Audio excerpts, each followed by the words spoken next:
Everyone, today our topic is demand and price elasticity of a demand. Firstly, we will study about the meaning of demand. In simple language, anything if you want to buy, then it is called demand. But it is in a general form, but in an economical language, it does not mean if you have a demand of car, then we say it is demand. No, it is not a demand. In economical language, demand depends upon 5 factors we can say that, जिसमें हम 5 चीजें जो हैं वो consider करते हैं.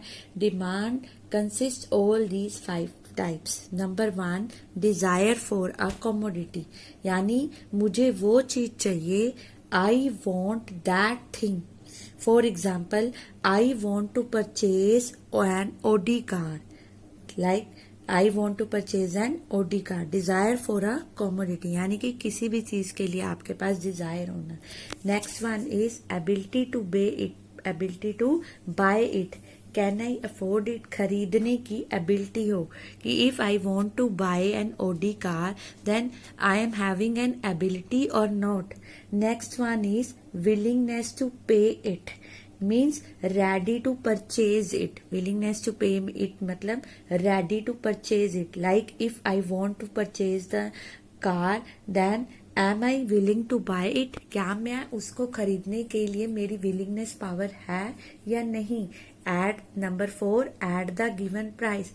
ऐसा नहीं कि मैंने ओडी कार लेने को रेडी हूँ बट लेकिन 1 लाख में तो नहीं आएगी वो. In the given time, during 1 year, during 1 month.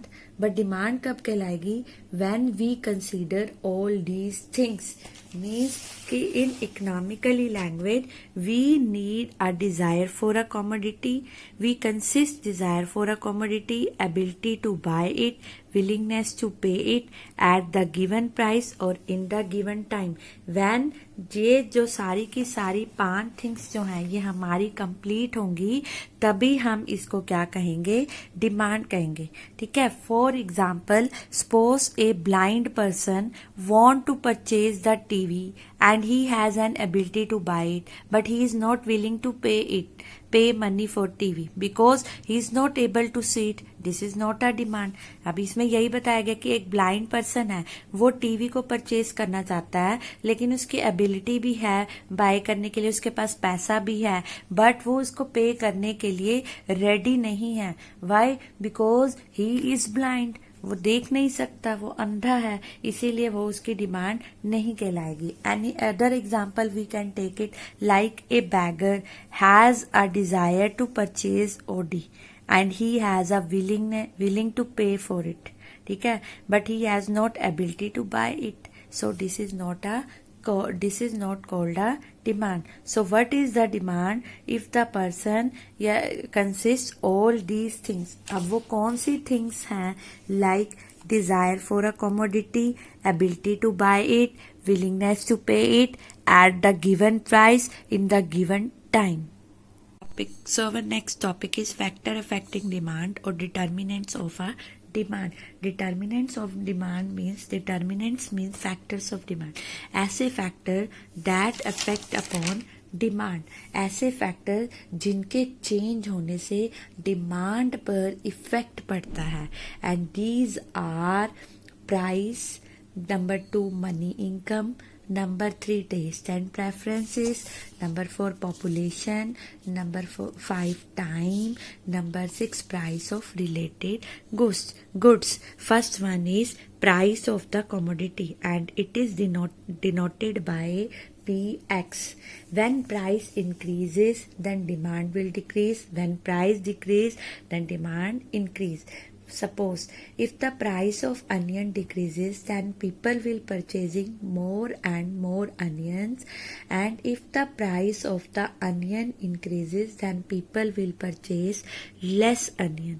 So it is an inverse relationship between the price and the demand. When price increases, then demand will be decreased, and when price decreases, then demand will be increased. Next one is income of the consumer. we can say that the money income of the consumer, how much money is in your pocket. If Ram having a lot of money, he fulfill his basic needs or as well as his desire also. But अगर उसके पास money नहीं है तो वो अपनी basic necessities को complete करेगा, fulfil करेगा. If money income of the consumer will increase, that demand will also be increase. If money income of the consumer will decrease, then demand of the commodity will be decrease. Next one is taste and preference. अब taste and preference के बीच में क्या है कि if I have a good taste in pizza of Domino's, then I will give more preference to Domino's pizza and I will purchase it more. If the taste will be increased, if the taste of the pizza will be increased, then demand will also be increased. If the taste of the pizza will be decreased, then the demand of pizza will also be decreased. Next one is our population.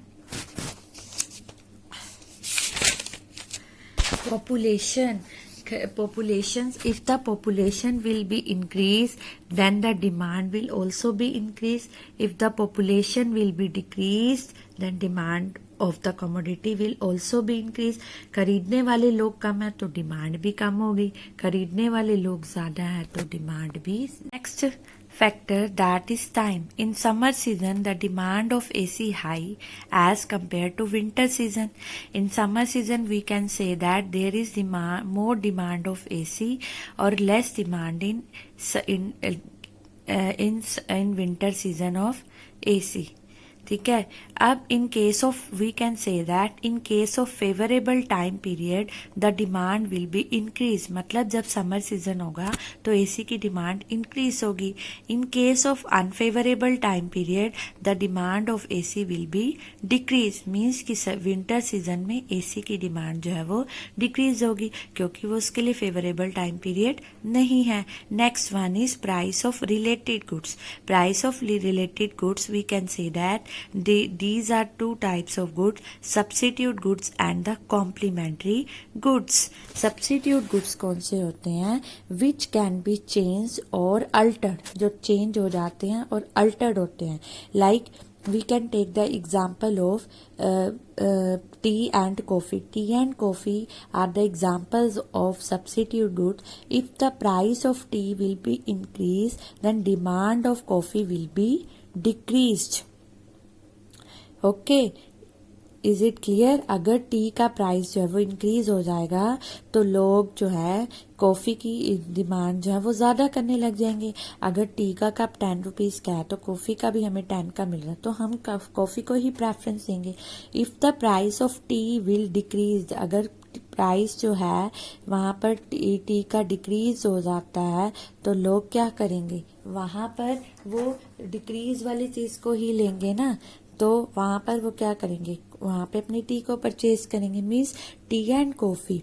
If tea not available then coffee will drink by the people. अगर tea available नहीं है तो लोग क्या करेंगे, coffee को purchase करना start कर देंगे. These are the example of substitute goods.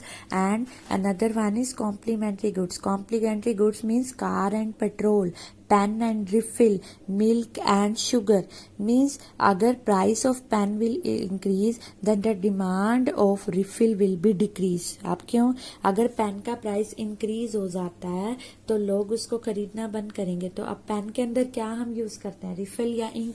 तो लोग उसको भी, अगर जब वो पेन ही नहीं ले रहे तो रिफिल को क्या करेंगे. ठीक है. तो if the cost of pen will be high then they will purchase less pen. तो वो वहां पर पेन को क्या करेंगे, लेस परचेज करेंगे, जिससे रिफिल डिमांड भी क्या है, will also be decrease. These are the determinants of the demand and it is denoted by equation like this, that is dx is equal to f in bracket px m comma T, comma PL, comma T, comma PR. हाँ जी, what does it mean? Means dx is equal to demand for x commodity, f means function, px means price of good x, m means money income, t means taste and preference, pl means population, and t is time, and pr means price of related goods. These are the determinants and it is over now.